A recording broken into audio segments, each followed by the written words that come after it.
ये गुलिस्तां हमारा दूर के इलाकों, आदिवासी जीवन, देशभक्ति और इंसानियत की भावना से भरी फिल्म ये गुलिस्तान हमारा उन फिल्मों में से एक है जो सिर्फ मनोरंजन के लिए नहीं बनाई गई थी, बल्कि समाज और देश से जुड़ी एक बड़ी बात कहने की कोशिश करती है। ये फिल्म उस दौर की कहानी दिखाती है जब भारत के उत्तर पूर्वी इलाके बाकी देश से काफी कटे हुए माने जाते थे। वहां के लोग अपनी परंपराओं और अलग जीवन शैली के साथ रहते थे, लेकिन विकास और शिक्षा उनसे बहुत दूर थी। इस फिल्म में देव आनंद मुख्य भूमिका में है, उनके साथ शर्मिला टैगोर दिखाई देती है। इसके अलावा प्राण सुजीत कुमार और जॉनी वॉकर भी अहम किरदारों में हैं। संगीत एस.डी. बर्मन ने दिया था और संवाद वजहत मिर्जा ने लिखे थे। ये फिल्म बाकी आम फिल्मों जैसी नहीं लगती। इसमें बड़े शहरों की चमक नहीं है, बल्कि जंगल, पहाड़, आदिवासी गांव और देश की सीमाओं के पास का माहौल दिखाया गया है। कहानी की शुरुआत इस बात से होती है कि भारत सरकार अपने उत्तर पूर्वी इलाकों को लेकर चिंतित है। वहां के लोग मुख्य भारत से कटे हुए हैं, सड़कें नहीं है, पुल नहीं है, पढ़ाई कम है और विकास बहुत धीमा है। सरकार चाहती है कि वहां रहने वाले लोग भी देश की मुख्य धारा से जुड़े। इसके लिए विजय नाम के एक अधिकारी और अभियंता को वहां भेजा जाता है। देव आनंद ने विजय का किरदार निभाया है। विजय का काम एक नदी पर पुल बनाना है ताकि गांव और बाकी दुनिया के बीच रास्ता खुल सके। ये पुल सिर्फ पत्थर और लोहे का नहीं है। ये फिल्म में एक प्रतीक जैसा लगता है। एक तरफ पिछड़ापन है, डर है और लगाव है, दूसरी तरफ विकास, भरोसा और जुड़ाव है। विजय उसी दूरी को मिटाने आया है। जिस गांव में वह पहुंचता है नाम डिंग आम डिंग है। यह गांव डेंगडोरानी नाम के एक कठोर और घमंडी आदमी के कब्जे में है। वह गांव वालों पर डर से राज करता है। उसके साथ हाकू, तेजू और उसकी भरोसेमंद योद्धा सुरेनी भी रहती है। डेंगडोरानी नहीं चाहता कि पुल बने। उसे डर है कि अगर गांव बाकी दुनिया से जुड़ गया तो उसका राज खत्म हो जाएगा। ये बात फिल्म बहुत अच्छे तरीके से दिखाती है। अक्सर जो लोग दूसरों पर राज करना चाहते हैं, वे लोगों को अंधेरे और डर में ही रखना चाहते हैं। शिक्षा और विकास ऐसे लोगों के दुश्मन होते हैं। डेंगडोरानी पुल को तुड़वाने के लिए सुरेनी और अपने लोगों को भेजता है। यहाँ से कहानी में कराव शुरू होता है, लेकिन विजय और उसके साथी उन लोगों को पकड़ लेते हैं। अब यहाँ फिल्म एक बहुत बड़ी बात दिखाती है। विजय उन लोगों के साथ दुश्मनों जैसा व्यवहार नहीं करता। वह उन्हें सम्मान देता है, खराबरी से पेश आता है। यह बात सुरेनी को अंदर से बदलने लगती है। उसे पहली बार महसूस होता है कि जिन लोगों को दुश्मन समझा गया वे असल में बुरे नहीं हैं। यह फिल्म का सबसे सुंदर हिस्सा है।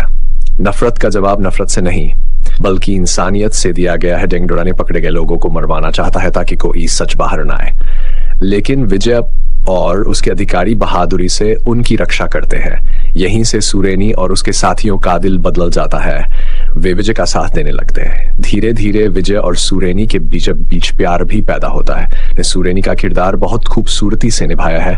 उनके चेहरे पर एक जंगलीपन भी दिखाई देता है और मासूमियत भी। वह शुरुआत में कठोर लगती, लेकिन जैसे जैसे कहानी आगे बढ़ती है उनका दिल बदलता हुआ साफ नजर आता है। उनका और देव आनंद का साथ फिल्म में भावनात्मक गहराई लाता है। अगर अभिनय की बात करें तो देव आनंद हमेशा की तरह अपने खास अंदाज में नजर आते हैं। उनकी चाल, बोलने का तरीका और मुस्कान इस फिल्म में भी अलग पहचान बनाती है। लेकिन यहाँ उनका किरदार सिर्फ स्टाइल वाला नहीं है।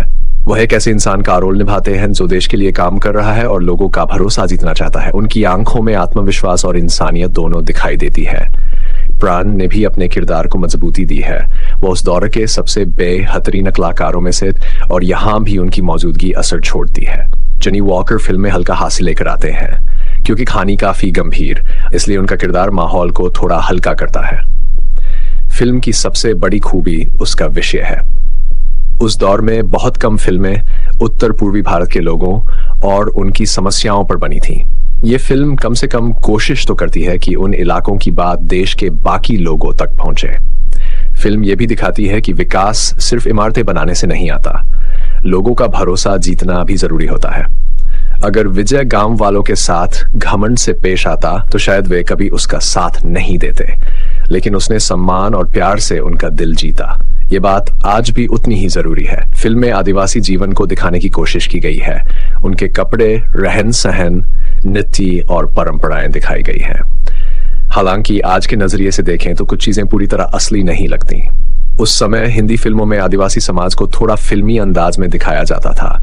फिर भी उस दौर के हिसाब से यह एक अलग कोशिश थी। फिल्म का संगीत भी अच्छा है। एस.डी. बर्मन का संगीत हमेशा दिल को छूने वाला होता था। यहाँ भी गानों में पहाड़ी और लोक संगीत का असर महसूस होता है। कुछ गाने कहानी के माहौल के साथ अच्छे लगते हैं। हालांकि एक गाने को लेकर नागालैंड के आओ नागा समुदाय ने नाराजगी भी जताई थी। उन्हें लगा कि उस गाने में उनके समुदाय को गलत तरीके से दिखाया गया है। यह बात फिल्म की एक कमजोरी भी मानी जा सकती है, क्योंकि जब किसी समुदाय को पर्दे पर दिखाया जाए तो उसकी भावनाओं का ध्यान रखना जरूरी होता है। फिल्म की दूसरी बड़ी खूबी उसका संदेश है। यह फिल्म बताती है कि देश सिर्फ शहरों से नहीं बनता, दूर दराज के गांव और सीमावर्ती इलाके भी उतने ही जरूरी हैं। वहां रहने वाले लोग भी इस देश का हिस्सा हैं। अगर उन्हें पीछे छोड़ दिया जाए तो देश कभी पूरी तरह मजबूत नहीं बन सकता। फिल्म यह भी कहती है कि डर और हिंसा से ज्यादा ताकत इंसानियत में होती है। विजय बंदूक से ज्यादा भरोसे का इस्तेमाल करता है। यही वजह है कि दुश्मन भी उसके दोस्त बन जाते हैं। अब अगर कमियों की बात करें तो फिल्म कुछ जगह बहुत धीमी लगती है। आज के दर्शकों को इसकी चाल शायद ज्यादा आराम वाली लगे। कुछ दृश्य लंबे खिंचे हुए महसूस होते हैं। दूसरी कमी यह है कि आदिवासी लोगों को पूरी गहराई से नहीं दिखाया गया। कई बार वे सिर्फ कहानी को आगे बढ़ाने वाले किरदार जैसे लगते हैं। उनके अंदर के डर, संस्कृति और सोच को और बेहतर तरीके से दिखाया जा सकता था।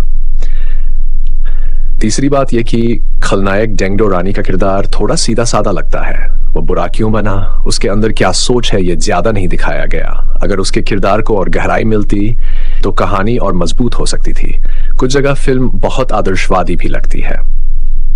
असल जिंदगी में लोगों का दिल इतनी जल्दी बदलना आसान नहीं होता, लेकिन उस दौर की फिल्मों में अच्छाई और इंसानियत की जीत को इसी तरह दिखाया जाता था। फिल्म का सबसे असरदार हिस्सा विजय और सूरेनी का रिश्ता है। दो अलग दुनिया के लोग एक दूसरे को समझने लगते हैं। यह रिश्ता सिर्फ प्यार नहीं, बल्कि दो संस्कृतियों के मिलने जैसा लगता है। फिल्म यह भी दिखाती है कि प्यार और सम्मान भाषा और इलाके से बड़े होते हैं। अगर इंसानियत हो तो दूरियां खत्म हो सकती हैं। दृश्य भी काफी सुंदर है। पहाड़, जंगल और नदी वाले दृश्य फिल्म को अलग रूप देते हैं। उस समय इतनी दूर जाकर फिल्म बनाना आसान काम नहीं था, इसलिए इस कोशिश की तारीफ करनी चाहिए। संवाद भी अच्छे हैं, उनमें देशभक्ति है, लेकिन ज्यादा भारीपन नहीं है। बातें सीधी और साफ लगती है। फिल्म देखने के बाद सबसे ज्यादा जो बात याद रहती है वह है जोड़ने की भावना। पुल सिर्फ नदी पर नहीं बन रहा था, दिलों के बीच भी बन रहा था। एक तरफ सरकार थी या दूसरी तरफ आदिवासी लोग। दोनों के बीच भरोसे का रास्ता बनाना सबसे बड़ा काम था। आज भी देश के कई हिस्सों में यही जरूरत है। सिर्फ सड़कें बना देने से काम पूरा नहीं होता, लोगों को सम्मान देना भी जरूरी है। ये गुलिस्तान हमारा इसी बात को भावनात्मक तरीके से कहती है।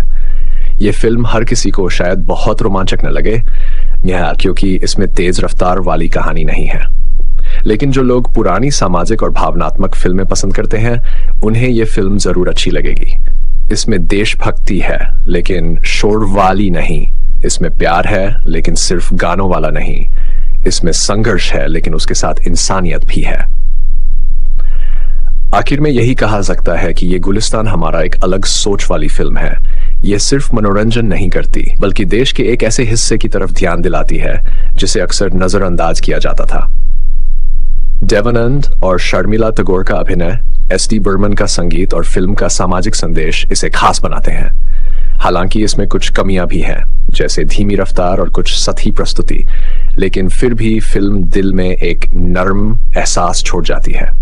यह फिल्म याद दिलाती है कि देश की असली ताकत सिर्फ बड़े शहरों में नहीं, बल्कि उन दूर के इलाकों में भी बसती है जहां लोग आज भी अपनेपन और भरोसे की उम्मीद करते हैं।